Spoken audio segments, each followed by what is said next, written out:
Jadi di sini saya akan menjelaskan pengertian dari gelombang elektromagnetik.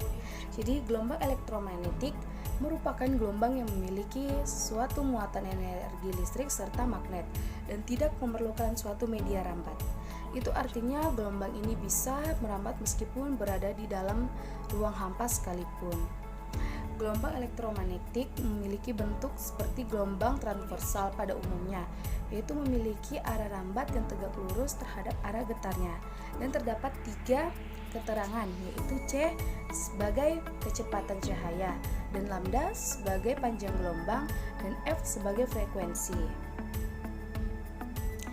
Di sini juga terdapat satu contoh soal, yaitu salah satu ujung seutas tali diikat, sedangkan ujung yang lain digetarkan naik turun dengan periode 0,5 s, sehingga terbentuk 2 bukit dan 1 lembah.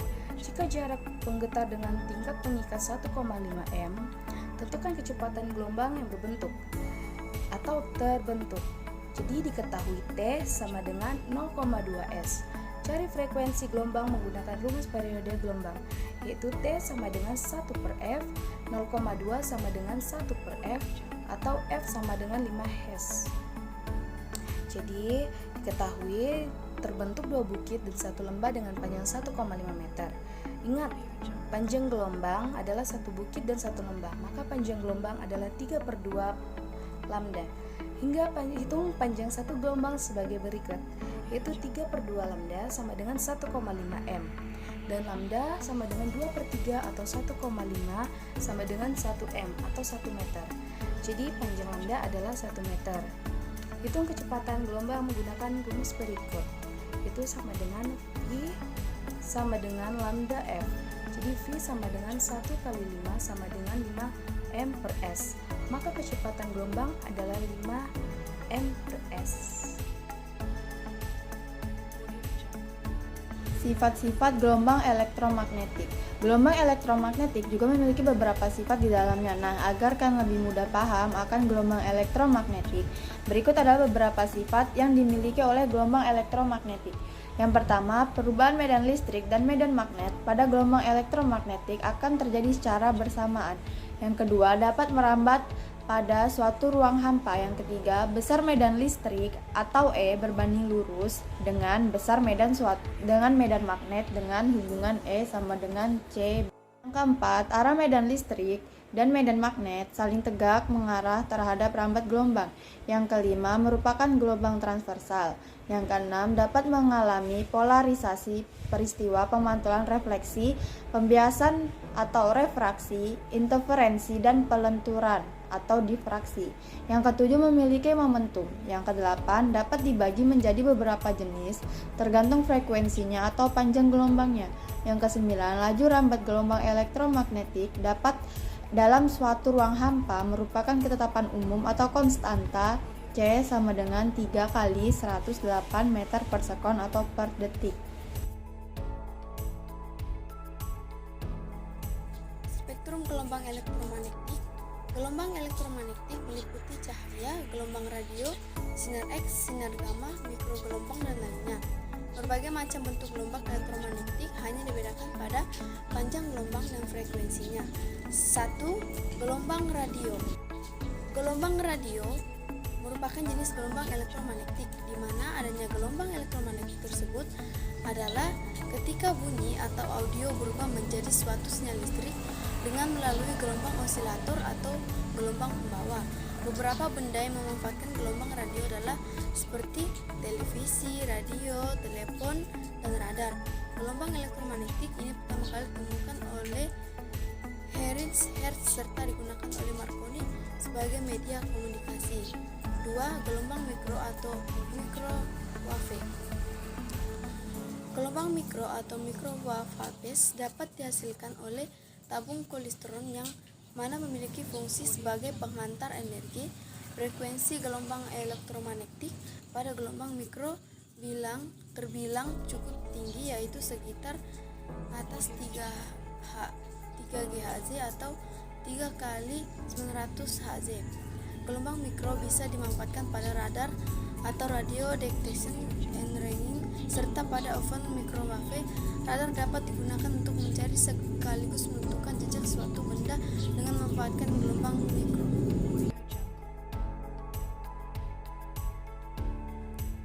3. Gelombang inframerah atau infrared. Inframerah adalah gelombang elektromagnetik dengan panjang gelombang lebih panjang dari cahaya tampak. Meski begitu, ternyata panjang gelombang inframerah lebih pendek daripada gelombang radio. Jangkauan panjang dari panjang gelombang inframerah berkisar antara 1000 nanometer hingga 1 mm. Saat ini, gelombang inframerah memang sudah banyak digunakan dalam benda-benda dalam kehidupan sehari-hari, seperti remote TV, transfer data dari ponsel ke ponsel lain, hingga terapi fisik. Kemudian yang keempat, cahaya tampak. Seperti dengan namanya, gelombang tampak memang bisa dilihat secara langsung oleh indera penglihatan manusia. Gelombang tampak terdiri dari 7 warna, di mana jika diurutkan dari frekuensi yang paling besar adalah dimulai dari merah, jingga, kuning, hijau, biru, lila, dan ungu. Sedangkan untuk panjang gelombang setiap cahaya tersebut adalah sebagai berikut ini. Merah memiliki panjang gelombang antara 620 hingga 780 nanometer. Jingga memiliki panjang gelombang antara 590 hingga 620 nanometer. Kuning memiliki panjang gelombang antara 510 hingga 590 nanometer. Hijau memiliki panjang gelombang antara 490 hingga 550 nanometer. Biru memiliki panjang gelombang antara 450 hingga 490 nanometer.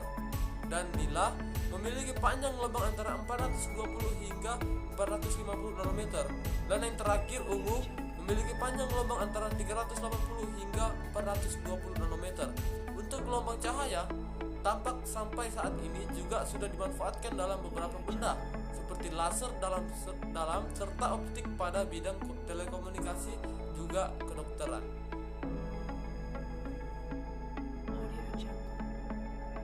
Sinar ultraviolet matahari merupakan sumber utama cahaya yang bisa memancarkan sinar ultraviolet ke permukaan bumi. Sinar ultraviolet juga bisa dihasilkan oleh transisi elektron yang ada di dalam orbit atom, busur karbon, serta lampu merkuri.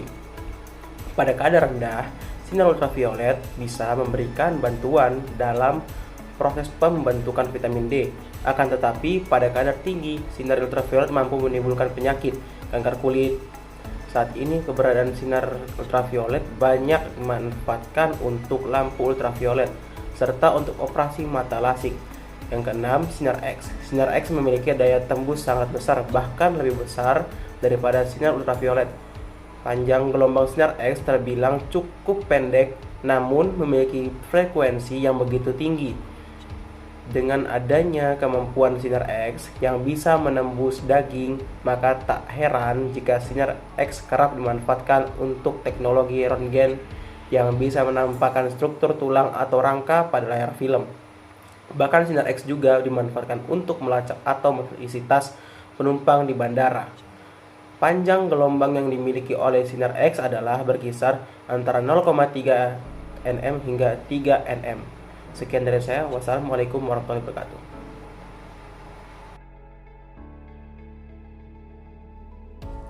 Yang ketujuh, sinar gamma. Gelombang sinar gamma dapat ditulis dengan nama sinar Y, di mana gelombang sinar gamma bisa disebut sebagai gelombang elektromagnetik yang paling kuat di antara gelombang elektromagnetik lainnya.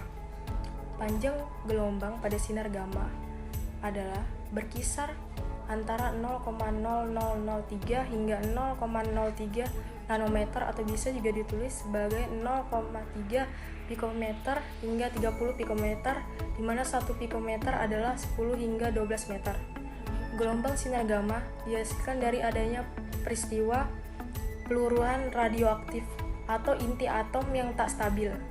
Gelombang sinar gamma juga dapat menembus struktur padat seperti struktur atom menjadi atom yang berbeda.